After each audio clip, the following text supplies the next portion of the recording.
So, hi, John from Learn Plus, and I'm joined by Alison Ford, who's the learning support teacher at the Overseas Family School in Singapore. So, welcome, Alison. Hi, John. How are you? I'm good, thank you. And how are you? I'm very well, thank you. Great. So, it's good to see you again, Alison. So, obviously, we worked together in Singapore for a few years. But could you tell us about what you're doing now and sort of your journey in all things school and inclusion?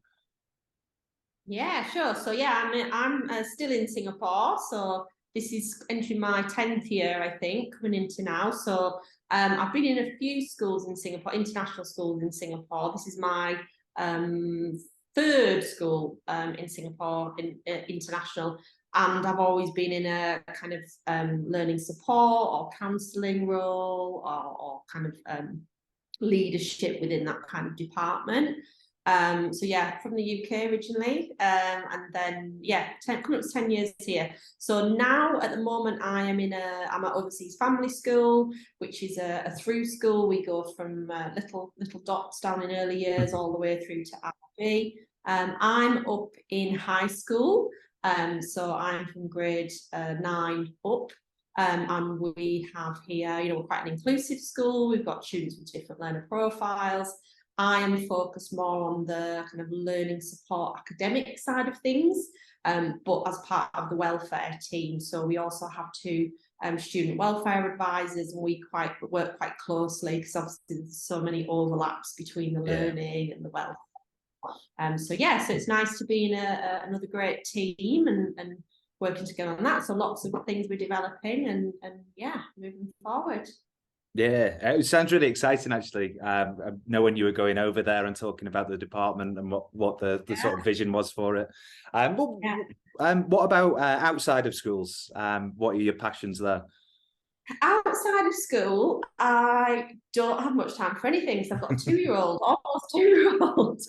So my outside of school is when I can is finding time just to play with him and just spend some time with him. And we go out, we go to the park, we go looking for bugs. We're hatching. I don't know if that's the right word. A caterpillar at the moment. We found a caterpillar and it's turned into a pupa, which is very exciting. So that's my hobby at the moment is pupa watch to see if it's going to be a butterfly or a moth. It's very exciting. Fantastic. Are you bringing that experiential learning home with you then for your boy? Absolutely. Well, because he actually learned about it in school and then he can tell us all about it, which is great for a 2-year-old. They found one at school and we thought, well, we'll do the same. So that's what I'm doing at the moment. That's my hobby.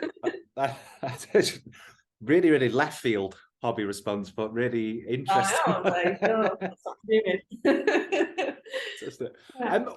Well, you talked a little bit about your role within the school and working within that broader team, and obviously working with lots of stakeholders when it comes to inclusion. So first and foremost, the child or the student themselves, but you also do a lot of work with families and supporting there. So what I wanted to ask from a school's leadership perspective, what can schools be doing to be more inclusive and to engage those families?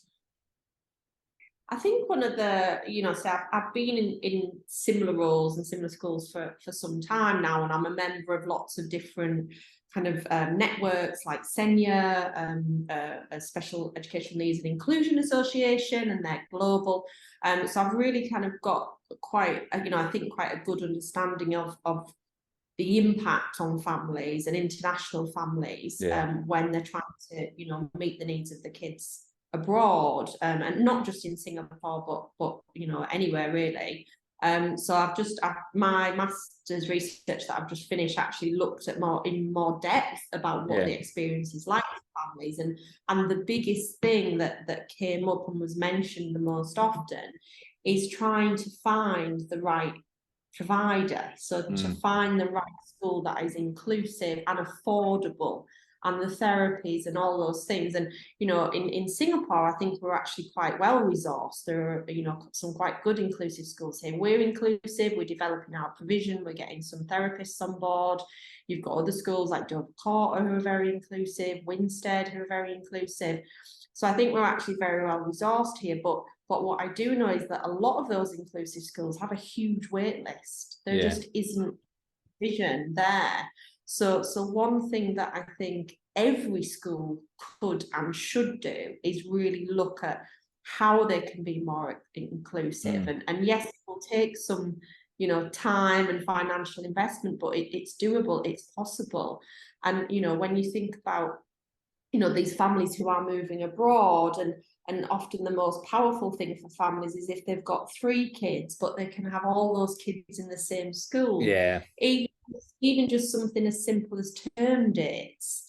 You know, if you've got your kids split across 2 different schools, then you've got to kind of juggle that and the holidays and things like that. So, you know, for your children to all be in one school, that's really powerful for families. Because, you know, the other thing that came up is from off the back of my research, and I say my research came about just from, you know, learning and spending time with families, is that support and that support network and feeling part of a community is so important. You know, it can be very difficult for families supporting children with additional needs at home or abroad.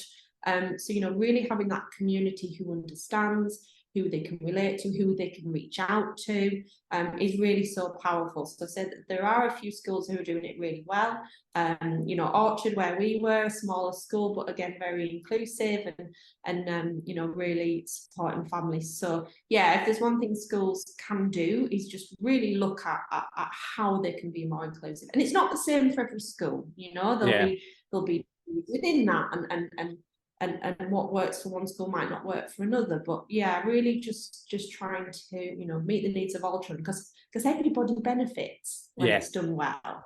Everybody benefits, the whole community benefits. You know, I'm very confident. The research doesn't exist. That might be my next project, you know, to necessarily in international schools, but, you know, I'm confident everybody can benefit when it's done well. So yeah, that's kind of a long answer to your question there, but it is something I'm very passionate about and get onto my soapbox about, definitely. No, and I really like that idea, because we talk about communities a lot in schools, communities of learners, even when they're sort of teachers, and we come together for our PD groups, and you know, community is at the center of that. But I really like what you're saying there, because, you know, when it is diverse and the structures are in place for equity, that it does go on to help everybody. But then, you know, future thinking is, well, you know, what type of society are we trying to create? And if we embed this from the very outset through the schools experience. You know,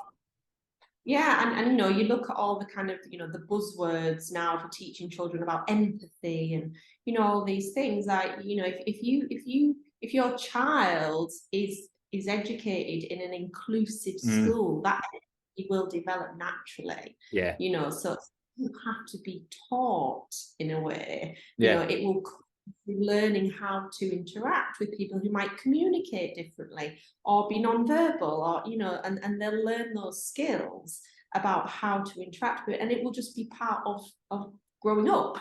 Yeah. You know, it won't need to be taught as an explicit skill. So but, you know, I do say that with, you know, with also with the idea that it's not, you know, being an inclusive school isn't just an open door policy. You know, it has to work for the child, it has to work for the rest of the children in the class, the support has to be in place. You know, for some children, actually, they'll do better in a smaller, more specialist school environment. So it really has to be on an individual basis. But international schools can definitely do more, I feel, in general, to be more inclusive. And then yeah, that's, you know, the single thing that they can do, and what parents are really crying out for. Yeah. Well, just on your last point there, that international schools can do more. You know, thinking about a whole school approach, what can we do to be more inclusive, or to be better inclusive? I think really looking at pathways for students is important. So, you know, if you are going to, you know, as part of your admissions policy, you're going to be inclusive, and maybe, accept admissions from students who have a different learner profile. That they can't just be there as a tokenistic, oh look, we're inclusive. That child has an equal right to education as every other child in that school. And yes, their pathway might be different and their outcomes might be different and their qualifications might be different, but they're no less entitled to that. So you can't just say, oh yes, we're inclusive, come on in, but then not invest in the curriculum and the support that child needs to be successful. And there's there's lots of flexible pathways and vocational things they can do. There's a great school in Bangkok, St Andrews, Sukhumvit, who are doing really great things. They've got a cafe on site that the kids are learning. It's wonderful. Steps in Bangkok. If any people are watching from Bangkok, check out Steps in Bangkok. An inclusive kind of vocational cafe. It's wonderful, and they're working with the school now, and they're looking at their pathways. So it has to be there has to be pathways for students. They have to be able to learn and feel achievement and have all those challenges and that sense of achievement that we all want, right? That we all aspire to. So looking at pathways is important, and making sure you've got those options available. And for all kids, there are lots of students who don't, the typical exam, academic pathway is not for everyone. So having that flexibility is really valuable, I think. And some schools are doing it really well, other schools are just kind of starting on their journey towards that. But it is changing. I will say it is changing. Just in the, in say almost 10 years I've been out here, I've definitely seen a difference. I mean, Singapore local schools are very much pushing the inclusion kind of agenda, or the Singapore government at least, and it is changing. They are investing, and Singapore is somewhere where and they do it well. So I'm really interested in how it evolves in the local context. That's a really interesting one as well, because when they do it well. But thinking of the amount of delegate parties that come over from different countries, so many people from the UK, educators and MPs will come and see the Singapore model. So if it's going to be done right somewhere, and that's the place that it's going to really disseminate. Definitely, lots of potential there. And then it's changing, it's happening. They're really looking at the inclusive model. Is it in local schools as well, not just international schools? Fantastic. All right. One of the reasons, we worked very, very closely together when we were at Orchard, and I had lots of great conversations with you over a variety of things. But what we're doing at Learn Plus is developing a sort of online learning tool for students who might not access that top level of support in EAL departments and go off. And a lot of the sort of reason behind setting that up is the experience that certainly I had with home-based learning and things over in Singapore. And I wanted to sort of ask you from an inclusion perspective a little bit about that. So sort of warts and all, but what did you notice about the performance of students who require additional support when they did go onto that sort of online only model? Well, to be honest, it was just a really interesting time, wasn't it? Because it was like an experiment we would have never had ethical approval for. And there's all this, this experience now that we can learn from, and it was really eye-opening for me, because there were students who I thought would really struggle during the HBL, and they smashed it. They did so well because the materials were online. They could look at it as many times they wanted. They could go at their own pace. There was no distractions in the classroom, no social demands, social pressures, no transitions, like all the things that would kind of, put extra kind of cognitive load demand on these kids was just not there. And they did really well. And then you had kids on the other side who you thought would really thrive with that, and they hated it because they missed the social interaction. lecture. So yeah, it was really interesting to be surprised by my own kind of preconceptions about it, and then to learn from that. And it has really made me think about, having flexible learning opportunities, particularly with exams. We had all those kids, and it was heartbreaking, who had spent their years working towards this final exam, this piece of paper, and I sit in a room for 2 hours and and fill in this piece of paper, and then they didn't get that. Yeah. And it was just really like, what are we doing as a kind of educators, if this is what we are setting up children to do? And then the interesting thing was, actually, we found another way to assess these kids. We found another way. We found alternatives to know where they're at, and to give them the qualifications and the awards that they were entitled to, that they'd worked so hard for. So it was really, really interesting. And I do worry whether we've forgotten about that. And I say we as in the wider education system. Are we just slipping back into that? Oh yeah, they spend X amount of years ago, and then they do an exam, and I hope, I'm not part of those people, those groups making those decisions or driving those initiatives and those policies forward. I hope those people are reflecting on what we've learned about how it can be different, and by being different, how much more accessible it could be. Yeah. So yeah, it's a real kind of learning opportunity, and one I'm still reflecting on now, to be honest, on actually how can this be better, and what have we learned? Yeah, well, there was loads and loads of fanfare about it when this alternative model was enforced. We had to do that, and the alternative assessments, and I think you're right. Purely unscientific. I've not had a look around at what journal articles are out there and whatnot, but it does very much seem like the same conversations that we were having then aren't happening anymore. And it's odd, because we see lots and lots of these same conversations about, well, actually, home working for adults, and this is a good thing. This is something we learn and take on. And maybe on that education side of things, it's just flying under the radar a bit. So it's very, very interesting that you.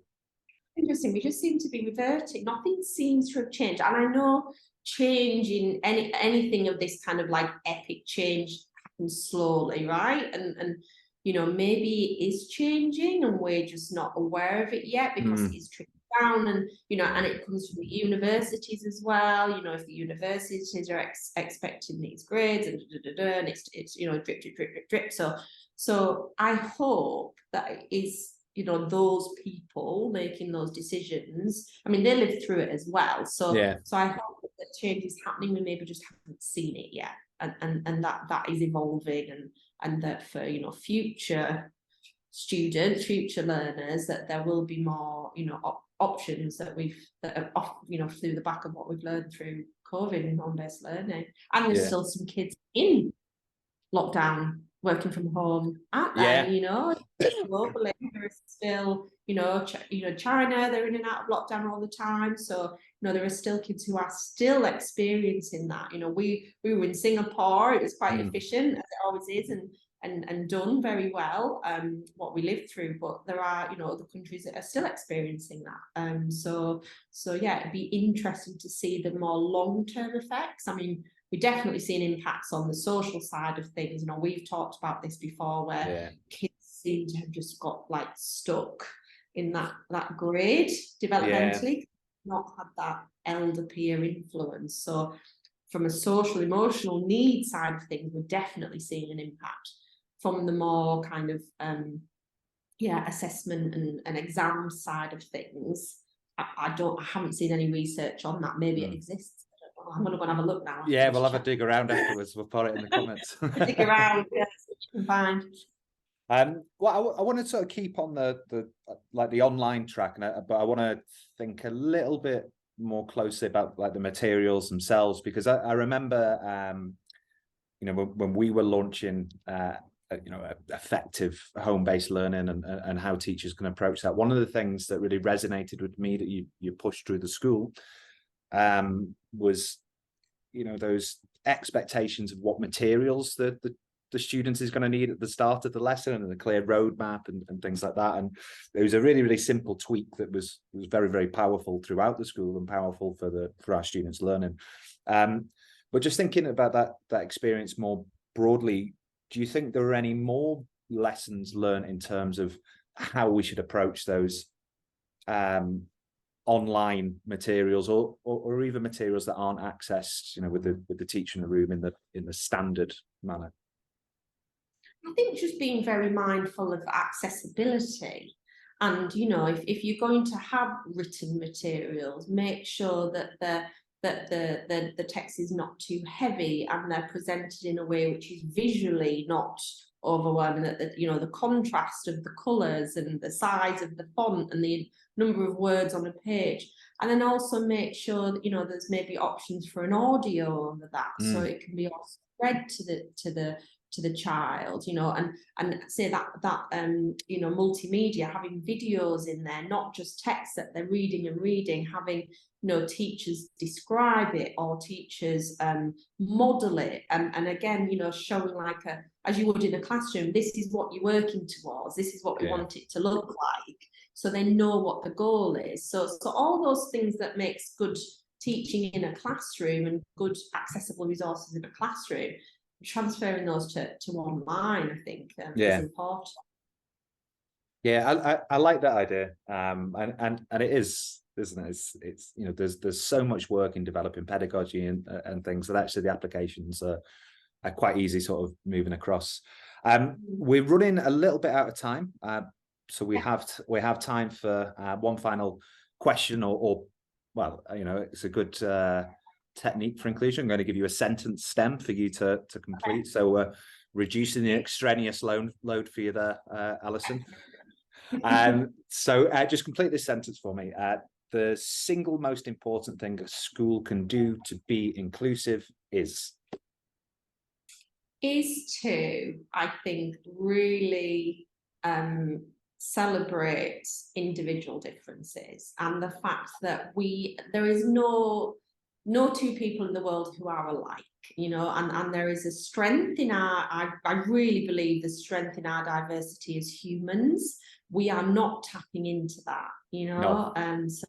So yeah, I think really recognizing that, putting the frameworks in to support every individual to contribute, meaningfully to their place, and who knows what we can achieve.